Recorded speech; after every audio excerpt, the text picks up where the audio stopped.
Common sayings that make absolutely zero sense. Now let's get started. Number 9. It's pouring rain. Old Norse mythology is the source of a common interpretation of this phrase. Storms were viewed as extremely dramatic occurrences. It is said that during storms, the god Odin would soar over the skies accompanied by his loyal hounds or wolves. In the meantime, cats were frequently used as sidekicks by witches who were rumored to ride storms. People may have claimed that the might of these animals filled the sky when a huge storm struck. However, there is another idea that is more straightforward and a little darker.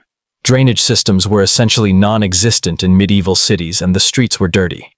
The streets would be inundated with water during periods of intense rainfall in these cities. Occasionally, this deluge would sweep away a variety of items, including tragic dead stray animals. These unfortunate animals can wind up in gutters or on rooftops. Therefore, it might have seemed as though cats and dogs were actually falling from the skies or rooftops from the upper stories of buildings, or after the storm when things were washed down. Another theory is that the word catadup in Old English referred to a waterfall or a torrential downpour. Because someone misheard the word raining cats and dogs centuries ago, some people think we might be using it. Rank 8. Crazy as a hater. Mercury was utilized by hat makers in the 1800s to stiffen the felts used in their ornate hats. All day long they would let this mercury evaporate in their frequently ill-ventilated workplaces. Mercury isn't exactly a dietary aid. It's more akin to brain poison. These hat manufacturers would begin to slur their words, act strangely, and get the tremors. Imagine attempting to carry on a normal conversation with hands that are trembling from drinking too many espressos. They would start speaking incoherently as if they were rapping while submerged. The impact it had on their brains, however, was the true tragedy. They went through emotional fluctuations that would give the impression that a youngster was steady.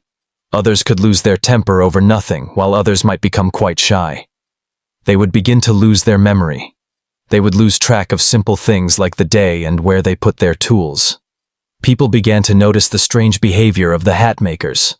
For this reason, when someone exhibits odd or eccentric behavior, we still think they are insane.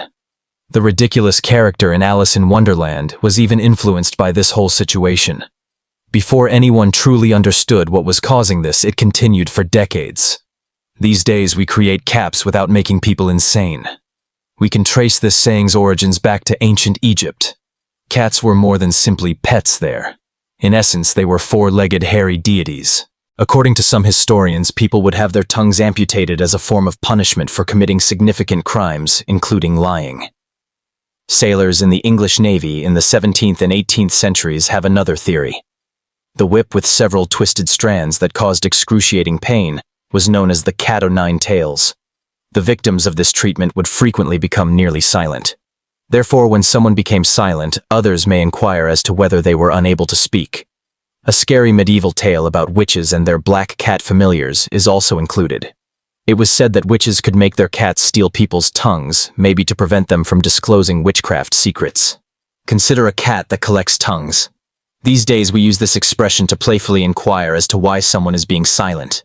However, the next time you hear it, keep in mind that there may be a very sinister or cruel explanation for why cats and missing tongues were initially confused. We are all familiar with the adage that family ties are the strongest because blood is thicker than water. The blood of the covenant is thicker than the water of the womb, according to the original proverb.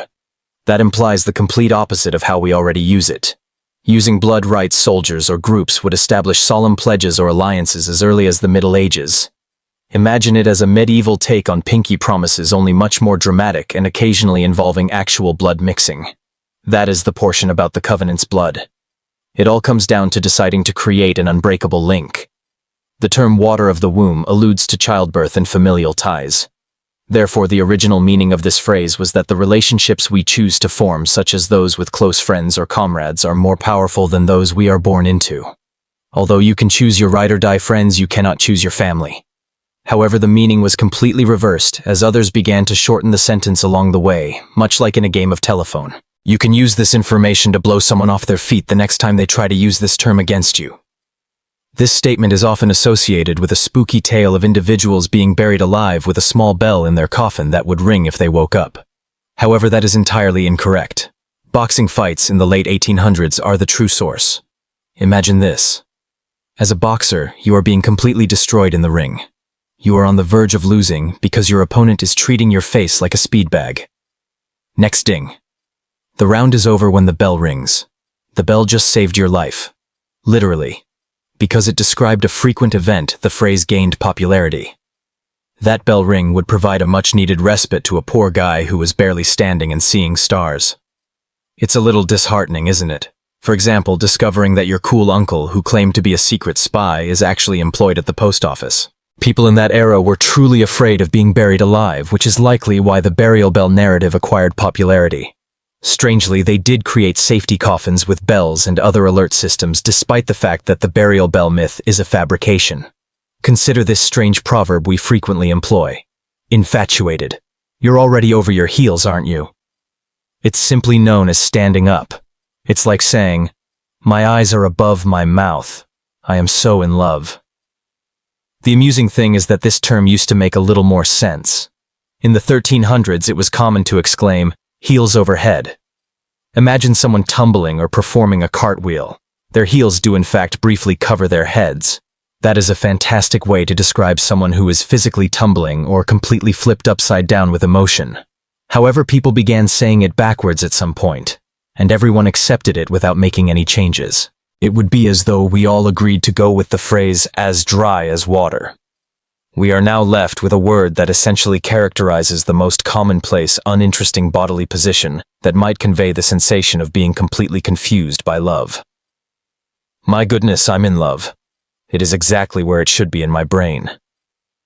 The next time you hear someone say that they are really in love, keep in mind that they are merely describing someone who is standing there doing nothing particularly noteworthy, but who is experiencing something.